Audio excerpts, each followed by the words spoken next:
Morning friends, the local journalist live में आप सबों का स्वागत है। मैं हूं मोहम्मद इकबाल हबीब और इस वक्त हम मौजूद है गार्डन रिच मठिया बुरुज में। और हमारे पीछे आप जैसा कि देख सकते हैं एक कैंडल प्रोटेस्ट मार्च का आयोजन किया गया है हाथरस यूपी हाथरस वाले गैंगरेप के मामले में लेकर के गार्डन रिच अलिफ नगर डेवलपमेंट ऑर्गेनाइजेशंस के जानिब से। आइए यहाँ के जो मेंबर्स हैं और यहाँ के जो कारकुन हैं उनसे बात करते हैं इस सिलसिले में। यहाँ की जो जनरल सेक्रेटरी है मीना खातून साहिबा, आइए उनसे बात करते हैं। मैम, आज जो आप लोग जिस मुद्दे को लेकर के ये प्रोटेस्ट रैली निकाली है, आप लोगों का क्या उद्देश्य है? हम लोगों का उद्देश्य साफ है कि मनीषा को इंसाफ चाहिए। मनीषा अपने माँ बाप की बेटी नहीं थी, बल्कि वो पूरे हिंदुस्तान की बेटी थी। आज अगर हम लोग आवाज नहीं उठाएंगे तो जो मामला यूपी और बिहार में हो रहा है वो कल बंगाल में भी आएगा। हम लोग नहीं चाहते हैं कि बंगाल में बीजेपी का राज हो, बंगाल में योगी जैसा राज हो। हम लोग इस रैली के माध्यम से हम लोग अपने यहाँ की गवर्नमेंट के, हमारी चीफ मिनिस्टर ममता बनर्जी को हम लोग धन्यवाद बोलने आए हैं कि आपकी वजह से आज हम लोग यहाँ पर सेफ हैं। और हम लोग आइंदा के लिए भी आपको रिक्वेस्ट कर रहे हैं कि दीदी, आपकी वजह से हम लोग सेफ हैं, हम लोग आइंदा भी सेफ रहना चाहते हैं। हमारे बंगाल में बीजेपी की हुकूमत हम लोगों को नहीं चाहिए। मैम, जिस तरीके से औरतों के ऊपर जुल्म हो रहा है पूरे हिंदुस्तान में और आए दिन रेप का मामला पेश आ रहा है, आप भी चूंकि एक औरत है, आपको कैसा लगता है इस देश में क्या बेटियां सेफ है? जी नहीं, बिल्कुल सेफ नहीं है। ऐसा नहीं कि हिंदुस्तान के हर एक स्टेट में बीजेपी हुकूमत जहाँ जहाँ पर है वहाँ पर बेटियां सेफ नहीं है। इसलिए हम लोग हिंदुस्तान से बीजेपी का सफाया चाहते हैं। मैम, प्रधानमंत्री नरेंद्र मोदी जी का कहना है बेटी बचाओ बेटी पढ़ाओ, क्या लगता है ये नारा सटीक जा रहा है? हाँ, सही जा रहा है। वो बोले थे बेटी बचाओ बेटी पढ़ाओ, लेकिन ये नहीं बोले थे कि बेटी जलाओ। आहिस्ता आहिस्ता बीजेपी की जो नारा था बेटी पढ़ाओ बेटी बचाओ, अभी वो आहिस्ता आहिस्ता बदलते हुए बेटी जलाओ तक आ गया है। ये नारा तो उन्होंने नहीं लगाया था, फिर ये हुकूमत क्यों चला रहे हैं? जिस तरीके से रात के 3 बजे एक जो दलित जो पीड़ित जो महिला थी मनीषा वाल्मीकि, उसके शव को जला दिया जाता है, आपको क्या लगता है सरकार कुछ छुपाने की कोशिश कर रही थी? हाँ, बिल्कुल हम लोगों को लगता है, तभी तो हम लोग ये प्रोटेस्ट कर रहे हैं। क्यों? अगर गवर्नमेंट को लगता है, गवर्नमेंट जैसा बोल रही है कि ऐसा कुछ नहीं हुआ था मनीषा के साथ में, तो आप डर क्यों रहे थे? आपने उसका लाश को, उसके घर वालों को क्यों नहीं सपोर्ट किया? मैम, आप आवाम से कुछ कहना चाहेंगे? जी हाँ, हम आवाम से यही कहना चाहेंगे कि अभी भी आँख खोलो। ये बंगाल है, यहाँ बीजेपी की हुकूमत नहीं आई है, यहाँ नहीं आने देना है हम लोगों को। हमारी जरा सी भूल हमारे बंगाल को यूपी बिहार बना देगी। चूँकि आप भी एक यंग हैं और आप भी एक महिला हैं, आप क्या कहना चाहेंगे इस मामले को? मैं यही कहना चाहूंगी कि आज जो भी मनीषा वाल्मीकि के साथ किया गया, उसको उस छोटी सी बच्ची के साथ जो कुछ भी किया गया, हम नहीं चाहते कि हमारे बंगाल में ऐसा कुछ हो। इसलिए हम लोग आज यहाँ प्रोटेस्ट पे उतरे हैं। जब तक किसी औरत के लिए औरत ही आवाज नहीं उठाएगी तो उसे कैसे पता चलेगा कि औरतें यहाँ पर औरतों का की है। हिंदुस्तान ग्रेट कैसे हुआ? हमें हमारा जब कहते थे मोदी सरकार चलना नहीं चाहिए, हमें चाहिए कि हमारा पुराना देश, जब बेटियां जहां पर 12 बजे रात हो या 1 बजे रात हो आराम से निकल सकती थी, हमें वैसा हिंदुस्तान वापस चाहिए जैसा हिंदुस्तान हमने पहले देखा था। बीजेपी सरकार के आने के बाद यहाँ बेटियां इतनी ही अनसेफ हो गई है कि आज तक कोई भी बाहर निकलने से पहले घबराता है कि पता नहीं घर बाहर हो। वैसा हिंदुस्तान चाहिए। बीजेपी मुक्त हिंदुस्तान हमें चाहिए, बीजेपी मुक्त हिंदुस्तान हमें चाहिए। आप कुछ कहना चाहेंगे? इतना बड़ा एक मामला हो जाता है पूरे मुल्क में, प्रधानमंत्री छोटी छोटी बात पे ट्वीट करते हैं, लेकिन इतना बड़े मामले पर प्रधानमंत्री की खामोशी, आप इस पर क्या कहना चाहेंगे? मनीषा वाल्मीकि भी किसी की बहन है, किसी की बेटी है। अगर वो गरीब है तो क्या उसको मिलना चाहिए? हम लोगों का यही प्रोटेस्ट है कि उसको इंसाफ मिलना चाहिए। वो गरीब है तो उसको इंसाफ क्या नहीं मिलेगा?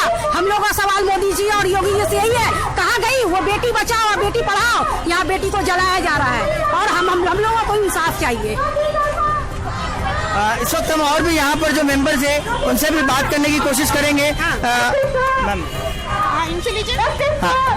सर, आप क्या कहना चाहेंगे इस मामले पर? इतना बड़ा जो एक दर्दनाक वाकया पेश आया है, पूरे हिंदुस्तान को झंझोर कर रख दिया निर्भया के बाद, इस पर आप क्या कहेंगे? सबसे पहले मैं ग्रैंड ऑर्गेनाइजेशन का शुक्रिया अदा करता हूं कि आज जो इन लोगों ने रैली निकाला है, मीना खातून ने, ये समझिए कि बहुत बड़ी बात है।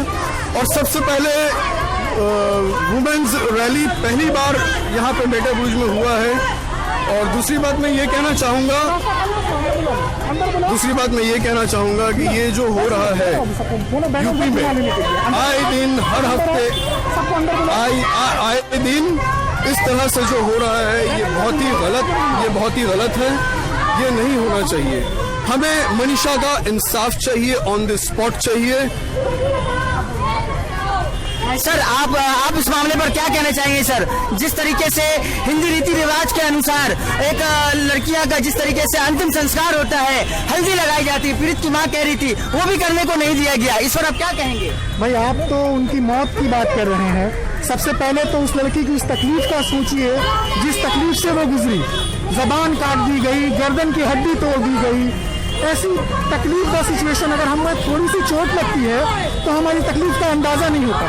तो उस लड़की के साथ और ये जलाने का मामला तो सरासर बेइंसाफी है। आज हुकूमत की इतनी जल्दी थी उसके शव को जलाने की कि अभी पोस्टमार्टम रिपोर्ट में अब ये झूठ बताने की कोशिश की जा रही है कि उसके साथ रेप भी नहीं हुआ। कुछ लोग ये इल्जाम लगा रहे हैं कि उसके भाई ने ही उसके साथ ये सारा कुछ किया। तो ये तो भाई यूपी में योगी सरकार को इससे ज्यादा और क्या उम्मीद की जा सकती है? सर कानून के मुताबिक नार्को टेस्ट ज्यादातर जो टेररिस्ट होते हैं उनका किया जाता है, लेकिन इस मामले में पीड़ित परिवार के फैमिली के नार्को टेस्ट कराया जा रहा है। आप इस पर क्या कहेंगे? क्या ये सही है? भाई मैं सबसे पहले अपना तारुफ करा दूं कि बाई प्रोफेशन मैं एक एडवोकेट हूँ। तो नार्को टेस्ट का मामला जहाँ तक है तो नार्को टेस्ट सच सामने के लिए लाना चाहिए। तो जो लोग मुजरिम हैं, जो कल्परित हैं, जिन्होंने गलती की, उनसे इंसाफ, उनके लिए नार्को टेस्ट होना चाहिए। तो जो लोग इंसाफ मांग रहे हैं उनके साथ नार्को टेस्ट का मामला, ये शायद हिंदुस्तान की तारीख में पहली बार हुआ होगा कि इंसाफ मांगने जाओ और नार्को टेस्ट का दावा लेके आओ। सर अपोजिशन के लीडर के ऊपर एफआईआर कर दिया जाता है वहां पर हाथरस में जाने पर, लेकिन वहीं पर ठाकुरों के हिमायत में जो लोग रैली निकालते हैं और डराते हैं लोगों को, पीड़ित की फैमिली को डराते हैं, आप उस पर क्या कहेंगे? आप ये तो उन लोग का कमी है कि ये लोग हम लोग को डरा रहा, कितना महिला को डरा रहा है कि इस लोग आगे ना बढ़े।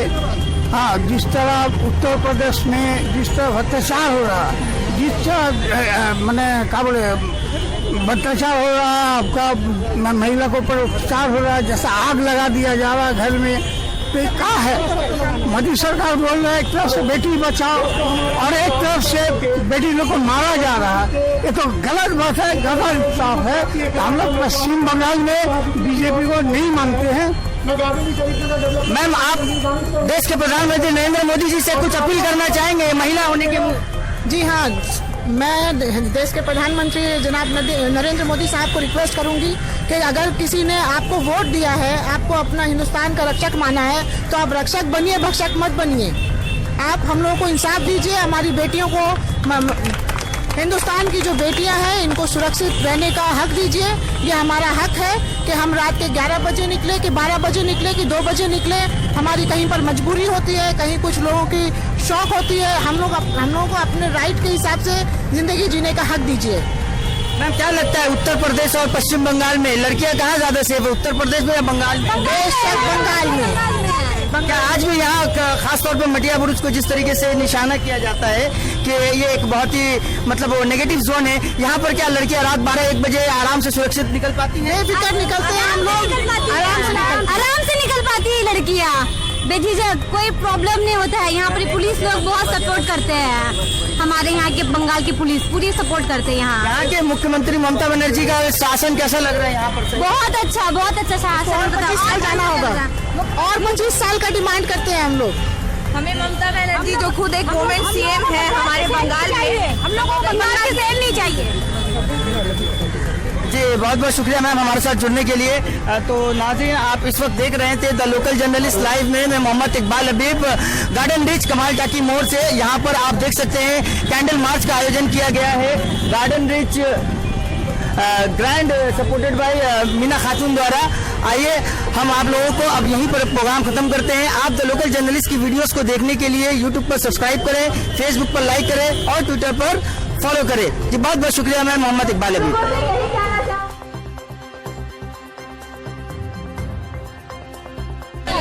हम नहीं चाहते हैं कि ये आने वाली पीढ़ी जो डेवलपमेंट की सीढ़ी है उनके साथ कुछ ऐसा हो इस वजह से इस बच्ची को देखिए। इसका मतलब ये नहीं है कि हम ये दिखाना चाहते हैं कि ये जो बच्ची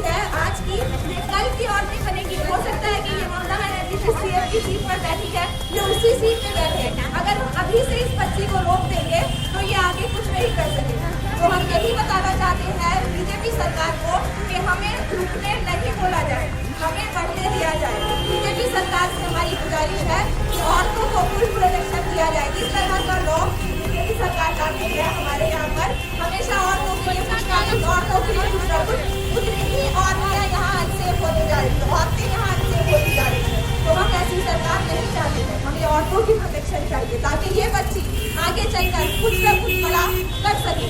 जैसे आज यहाँ हमारे एमपीज हैं, 48 लेडीज एमपीज हैं, इसी तरह हो सकता है ये बच्चे आगे चलकर कुछ बड़ा करें। तो हम बच्चियों को पढ़ने देना चाहते हैं, तो बीजेपी सरकार से भी गुजारिश करते हैं कि मोदी हमारा पूरा साथ दे। Thank you. मैं सिर्फ इतना कहना चाहूँगा कि आज बंगाल में जो हमारी माँ बहनें अपनी चैन सुकून से बाहर निकल पाती हैं, या कीजिए वो वक्त जब CPM का दौर था और रात के 12 बजे के बाद कोई भी हमारी माँ बहन निकलने से पहले 1005 छोड़ती थी।